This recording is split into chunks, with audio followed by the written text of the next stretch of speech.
Salut à tous, je m'appelle Yoni et ce que j'aime dans la vie, c'est la progression. J'espère que vous allez bien. Cette semaine, je suis tombé sur un post qui dit que les protéines seraient ultra dangereux pour les reins, comme quoi on pourrait avoir de gros problèmes, et on va le lire ensemble. Parce qu'il mélange des choses vraies, des choses qui n'ont pas de sens et des choses totalement fausses. Ce que je vais faire dans cette vidéo, c'est te donner les données réelles.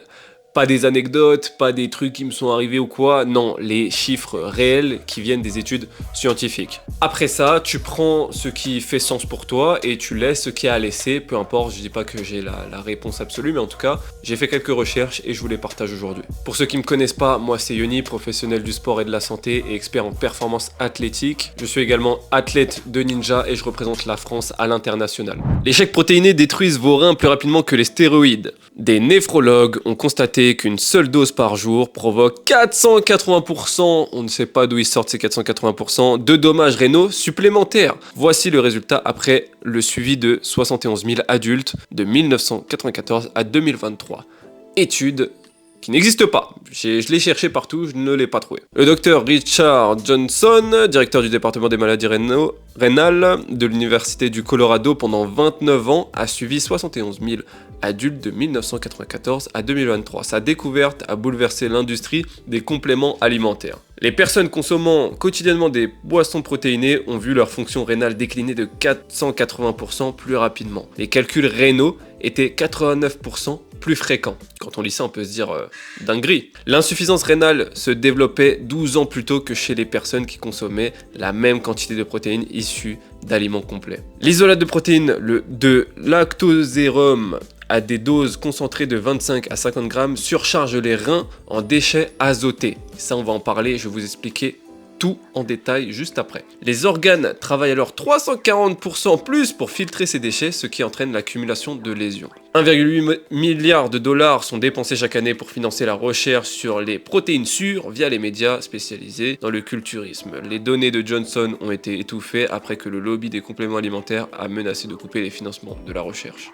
Le mécanisme, les reins filtrent sans danger 50 grammes de protéines par jour lorsqu'elles sont consommées sous forme d'aliments. Un shake protéiné est égal à 40 grammes de protéines qui passent dans le sang en 30 minutes. Ça dépend de la dose que tu mets. Elles sont surchargées par ce filtrage massif. Ce tsunami provoque une inflammation des tissus et l'apparition de cicatrices. Consommation quotidienne de shakers protéinés égale insuffisance rénale chronique avant 40 ans. Vous vous en rendez compte? Quand on lit ça, c'est quand même vraiment une sacrée dinguerie. Les protéines issues d'aliments complets, poulet, œufs, se digèrent lentement, ce qui facilite leur assimilation par les reins. C'est clair. 30 grammes de protéines maximum par repas. Pourquoi? Les boissons protéinées dépassent cette limite et endommagent irrémédiablement les systèmes de filtration. L'industrie a besoin que vous consommez des boissons protéinées. Bien manger ne nécessite pas un abonnement à 89 $ par mois. La clinique, 340 patients atteints d'insuffisance rénale précoce. Résultat surprenant, fonction rénale améliorée de 67% en 14 semaines en retirant les shakers. Donc calcul rénaux disparu en 14 jours apparemment et des taux de créatine normalisés. Un homme de 44 ans consommait 2 shakers par jour depuis 11 ans, période durant laquelle il a développé sa masse musculaire, sa fonction rénale a chuté de 58%. Passage à une alimentation à base d'aliments complets, fonction rénale rétablie à 84% en 6 mois. On va s'arrêter là, mais ce post est super intéressant et il faut faire quand même très attention. Donc déjà, on va contextualiser d'où provient cette peur, parce qu'elle n'est pas venue au hasard, c'est pas devenu un mythe venu de nulle part. Il y a une chose qui est dit dans le post qui est réelle, c'est que les protéines libèrent des déchets azotés lorsque tu consommes un aliment protéiné. Ce qui fait que forcément, tes reins vont devoir filtrer ces protéines. Donc plus tu manges de protéines, plus tes reins travaillent, ça c'est réel. Donc on observe effectivement une augmentation du DFG chez les personnes qui consomment pas mal de protéines. Le DFG c'est la vitesse à laquelle tes reins vont filtrer les protéines. Et quand tu fais une augmentation du DFG, c'est ce qu'on appelle l'hyperfiltration. Et donc cette hyperfiltration a été associée à la dégradation des reins. Le problème, c'est que cette association a été extrapolée depuis des personnes qui avaient déjà des problèmes de reins. Pas depuis un adulte sain, pas depuis des athlètes, et c'est là que tout le problème commence. Donc je vais vous dire ce que dit la science. Voilà les données concrètes. Si j'y pense, je vous les mettrai en description si vous le voulez. Checkez les documents scientifiques. Donc 2 méta-analyses indépendantes, l'une portant sur 28 essais cliniques et plus de 1300 participants. 1300. Et il y en a un autre qui a été fait avec 30 essais et plus de 21 000 participants. On analyse l'impact d'apports protéiques élevés sur la fonction rénale. Les apports testés, entre 1,5 et 3 grammes de protéines par kilo poids de corps, ce sont des apports réalistes pour un athlète qui est sérieux. Concrètement, moi qui fais énormément de sport et qui dois faire très attention à ma masse musculaire, effectivement, je suis obligé d'atteindre au moins cette fourchette de 1,5 à 3 grammes de protéines par kilo poids de corps. Bref, les résultats. Donc 2 méta-analyses, une augmentation du DFG, comme on a dit tout à l'heure, ce qui est normal. Donc il y a bien une hyperfiltration qui est confirmée, mais aucun déclin de la fonction rénale. Il n'y en a aucun marqueur clé sur la créatine. En fait, c'est que sur le DFG. Il n'y a pas d'autres marqueurs clés. Il n'y a pas de biomarqueurs rénaux problématiques sur un total de, je ne l'ai pas noté, mais donc tu fais 1300 plus 2100, tac, ça fait 3400 personnes, 3400 participants à une étude réelle avec des vrais data, des vrais graphiques. On n'est pas sur un fake Instagram d'une expérience qui n'a jamais existé. Il y a aussi une 3e revue, du coup, 26 essais, qui arrive exactement à la même conclusion. Des apports protéiques bien au-dessus des recommandations officielles restent compatibles avec une fonction rénale normale. Et spécifiquement chez sportifs, une étude sur des adultes du coup en musculation montre qu'ils consommaient jusqu'à 3,4 grammes de protéines par kilo poids de corps, ce qui est énorme déjà. Pour atteindre ça, faut vraiment le vouloir.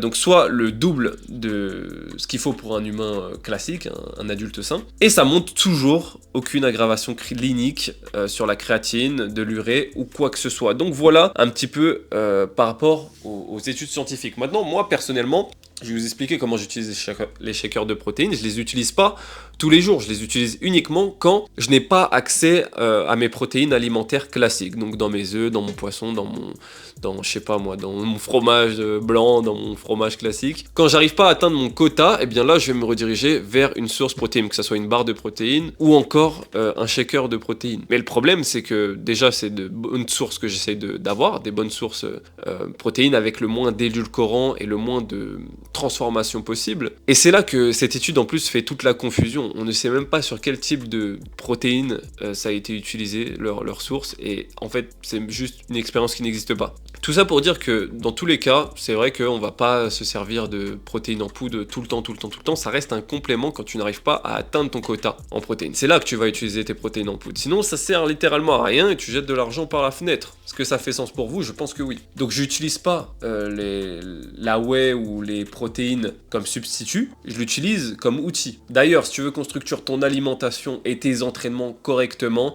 n'hésite pas à regarder dans la description, il y a tous mes programmes et mes coachings. T'as kiffé la petite pub? J'ai vu. En plein milieu de vidéo là, cacac. Il a fait comme les youtubeurs. Comme qui Je vais le laisser ce passage, je crois. Il est marrant. Donc là, on va parler quand même des nuances qu'il y a à avoir, parce que je vais pas te dire que tout est beau, tout est rose avec les protéines en poudre. Il y a quand même certaines nuances. Et donc la première nuance auquel faire attention, c'est la durée. Effectivement, les études ont été utilisées et faites sur une certaine période, mais pas des périodes extrêmement longues. On parle de semaines et de mois. Il n'y a pas d'études qui montrent vraiment sur des années et des années et des années, comme il l'explique là, de 1900, je sais pas combien, là, à maintenant. Ça n'a pas encore été fait. Quand je parle de ça, c'est des doses au-dessus des 3 grammes par kilo poids de corps. Ça n'a pas été documenté sur des années. Donc, c'est pas une alarme, et de toute façon, tu vas pas manger plus de 3 grammes de protéines dans ta vie par jour, ça n'a pas de sens. Donc ouais, c'est pas une alarme, c'est juste une limite des recherches. La deuxième nuance à faire est sur la population. Parce que oui, si tu as déjà des problèmes rénaux chroniques, et bien là, un apport en protéines élevé, ça va être problématique et ça va vraiment dégrader tes reins. Là, on parle vraiment d'une dégradation. Et c'est là où le post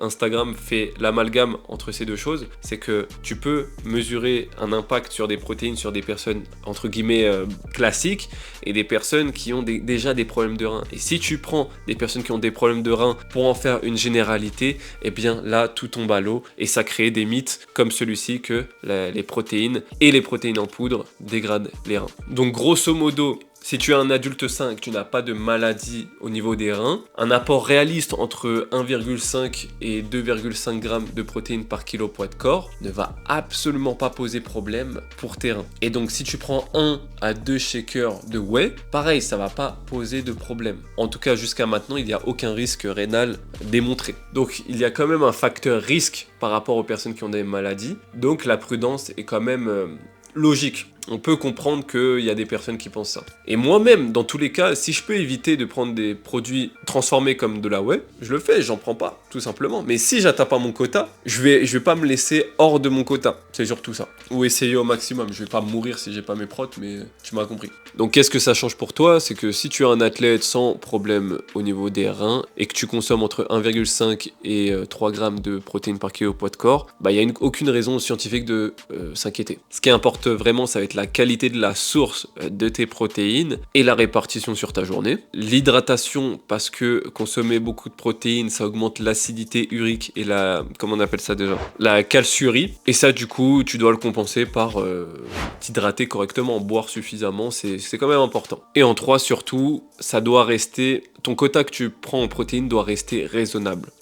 On n'est pas sur une course aux chiffres, à vouloir à tout prix en avoir absolument énormément. C'est pas ça le but. Parce que la poudre protéinée ou les barres protéinées, c'est pas un médicament, c'est pas du poison, et c'est encore moins du dopage, tu vois. C'est juste un outil pratique et efficace, à condition qu'il soit dans un cadre réaliste. Donc la prochaine fois que tu vois un post de ce genre, eh bien demande une source, une vraie source que tu peux aller consulter. Pas des anecdotes, pas des histoires inventées comme ça. Parce que la désinformation en nutrition sportive peut coûter cher. Elle coûte de la performance et elle coûte de la progression. Comprendre ce que disent les études, c'est une chose, mais l'appliquer sur ton sport, ta santé, tes entraînements et tes objectifs, c'en est une autre. Et c'est exactement ce qu'on fait en coaching, que ce soit en distanciel, en groupe ou même en one-one. Si ça t'intéresse, le lien est en bio, t'as juste à choisir ce qui te correspond. Je vous souhaite une excellente fin de journée, c'était Yoni. Boum!